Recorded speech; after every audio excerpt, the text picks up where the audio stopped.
At 8:15 in the morning, on August 6, 1945, the sky above Hiroshima split apart. There was no warning, no sirens, only a flash of white light so intense that it left the shadows of human beings permanently burned into concrete. In a fraction of a second, an entire city ceased to exist. And the worst was yet to come. To understand what happened that day, we must first understand the world in which it happened. It was the summer of 1945. In Europe, the war had ended. Hitler was dead. Germany had surrendered. But in the Pacific, Japan continued fighting. The battles of Iwo Jima and Okinawa had revealed something terrifying. Japanese soldiers fought until the very last man. They did not surrender. They did not retreat. They chose death rather than abandoning their positions.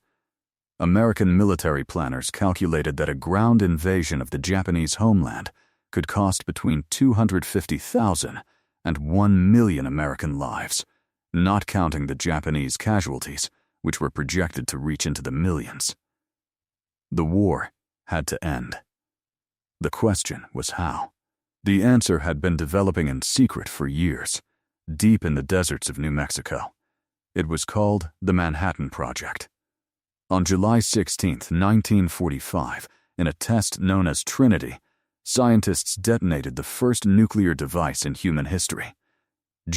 Robert Oppenheimer, the physicist who led the project, later recalled a line from the Bhagavad Gita, "Now I am become death, the destroyer of worlds." 3 weeks later, the weapon left the laboratory. Its destination, Japan.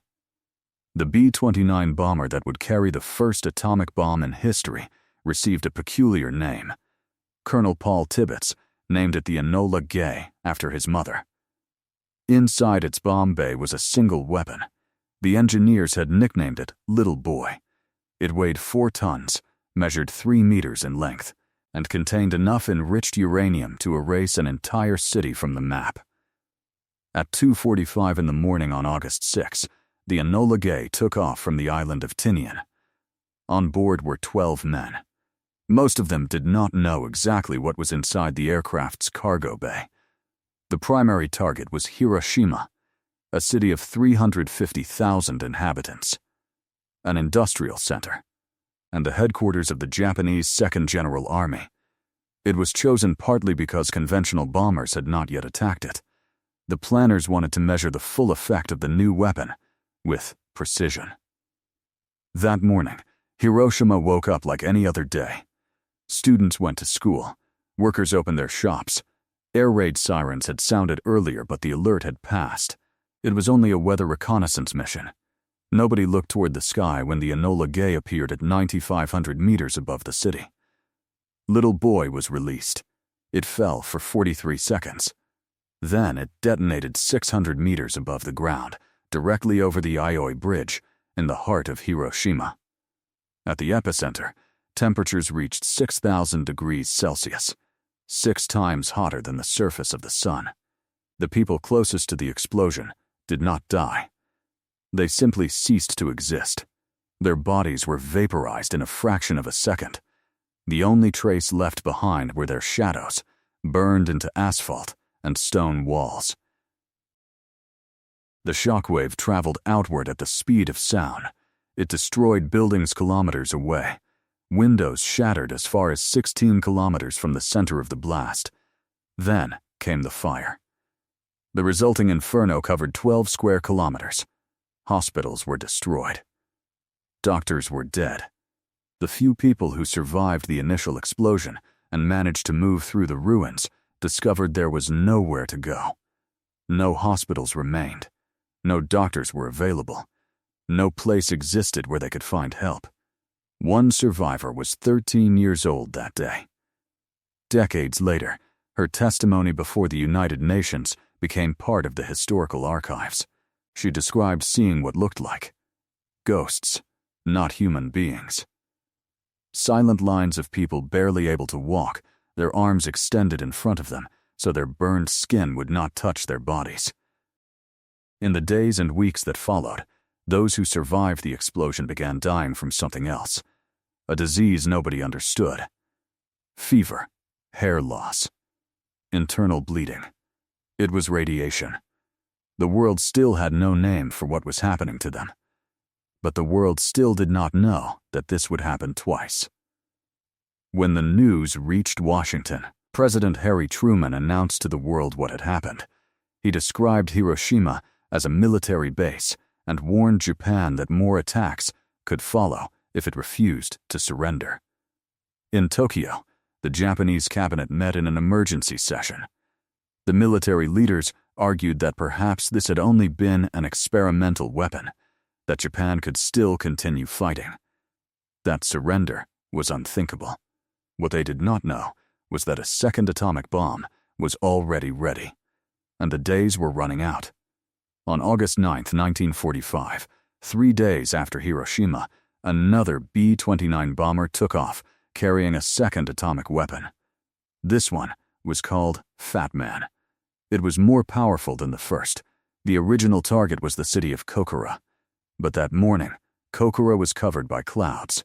The pilot, Major Charles Sweeney, made 3 passes over the city. Nothing. Visibility was 0. And with fuel running dangerously low, he made a decision that would change history. He turned toward the secondary target.